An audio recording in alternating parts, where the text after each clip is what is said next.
અમદાવાદ શહેરના બોપલમાં આવેલ સેલા society association દ્વારા પહલગામ આતંકી હુમલાના વિરોધમાં વેપારી એસોસિએશન સહિત કેન્ડલ માર્ચ મૌન રેલીમાં જોડાયા હતા।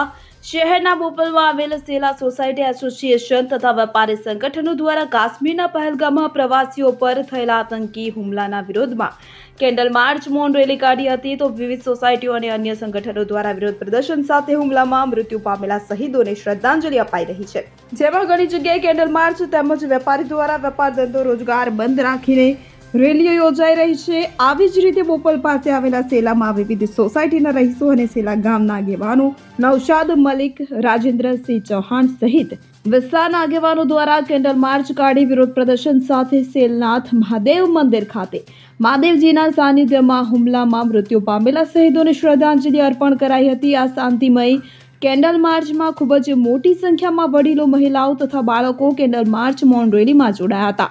સરકારને અપીલ કરી હતી કે દોષિતોને કડક સજા ફટકારી દાખલો બેસાડવામાં આવે કે જેથી બીજી વાર આવી ઘટના બને નહીં।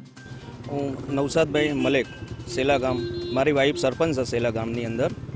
આજે કંઈ પણ બનાવ બન્યો છે એનો હું ગંભીરતાપૂર્વક દુઃખ વ્યક્ત કરું છું અને આવો સરકારને પણ મારી અપેક્ષા છે કે આના કડકના કડક પગલાં લેવા એવી મારી નમ્ર વિનંતી છે। બીજું કે આજે કંઈ આ લોકોએ આતંકવાદીઓએ આજે પગલું લીધેલું છે, બહુ ગંભીર ખોટી રીતે આ લોકોએ લીધેલું છે પગલું, બરાબર। આજે અમે હિન્દુ મુસ્લિમ બધા આજે અમારા ગામની અંદર બધા સૌ સાથે મળીને બધા રહીએ છીએ, ભાઈચારો, અને આ લોકોએ ભાઈચારો દોડાવવાનો આ લોકોએ પ્રયત્ન કરેલો છે। એટલે અમારે સરકારને નમ્ર વિનંતી છે કે આના ઉપર કડકના કડક આ લોકોને સજા થાય એવી મારી નમ્ર વિનંતી છે સરકારને। જય હિન્દ। હું રાજેન્દ્રસિંહ ચૌહાણ છું અને હું અહીંયા શેલામાં શિવાલિક શારદા પાર્કમાં રહું છું। અમારું એક સોસાયટીનું એસોસિએશન ચાલે છે, સેલા સોસાયટી એસોસિએશન। તો આજે અમે સર્વે ભેગા થઈને વિચાર્યું કે આપણે જે પહેલગામમાં એટેક થયો આતંકવાદીઓ દ્વારા, ટેરરિસ્ટ દ્વારા, તો એના માટે આપણે જે શહીદો થઈ ગયા ભારતીયો, તો એમના માટે એક મૌન કેન્ડલ માર્ચનું અમે અહીંયાથી આયોજન કર્યું છે। અમારા સેલામાં 45થી વધુ સોસાયટી છે જે એસોસિએશનમાં સંકળાયેલી છે અને બધા અહીંથી આપણે સેલનાથ મહાદેવ છે એ સેલનાથ મહાદેવ જઈને મહાદેવજીના ચરણોમાં સર્વે જે શહીદ થઈ ગયા એમને અમે શ્રદ્ધાંજલિ અર્પણ કરીશું।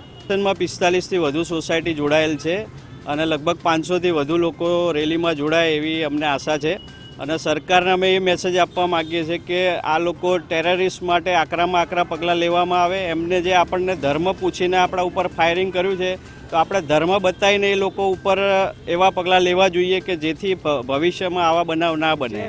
એટલે મોદી સરકારની સાથે જ છીએ અમે અને ખૂબ જ આકરા પગલાં આમના ઉપર લેવા જોઈએ એવી અમારી માંગણી છે સરકાર સમક્ષ।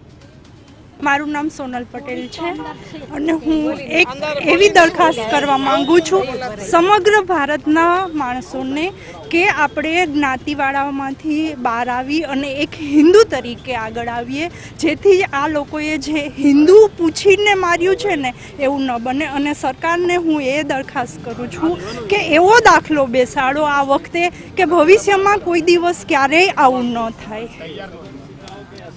કવિતાબેન ભરવાડ। હવે જે આપણે આપણા દેશ ઉપર આ લોકો કરી રહ્યા છે, બરાબર, એ ખોટું કરી રહ્યા છે અને આપણે જે આપણા માણસોને ધર્મ પૂછીને મારે છે કે તમે હિન્દુ છો, તો હવે એમની લેડીઝો સામે એ લોકો કપડાં કાઢી અને મારે છે, બરાબર। બોલતા પણ અમારા અહીંયા ભરાય છે। આ દેશ ઉપર આવું થવું જ ના જોઈએ। આપણે બધાને એક બનવાનું છે, એક બની અને આતંકવાદી સામે લડવાનું છે, બરાબર। રુસ્તમ શેખ સાથે અમદાવાદ। હવે જુઓ દેશ દુનિયાની તમામ ખબરો તમારી આંગળીના ટેરવે। ઉઠાવો મોબાઈલ અને ગૂગલ પ્લે સ્ટોર પરથી ડાઉનલોડ કરો અમારી CN24 ન્યૂઝ મોબાઈલ એપ।